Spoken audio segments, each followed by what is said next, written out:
Hello guys, there's one issues with OBS is that I find kind of inconvenient is that when you open show recordings, this is specifically on Linux, then you may open in a text editor or a terminal instead of a file explorer.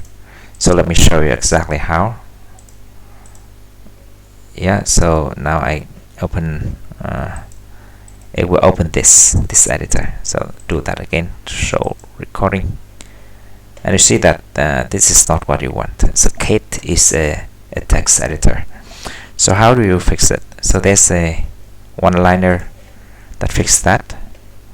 So this is the command. I will put it in the descriptions, but basically I will open my terminal here and paste the command and hit enter, and I'll go back to OBS and try show recordings, and actually it opens in like a file explorer. So that is the fix.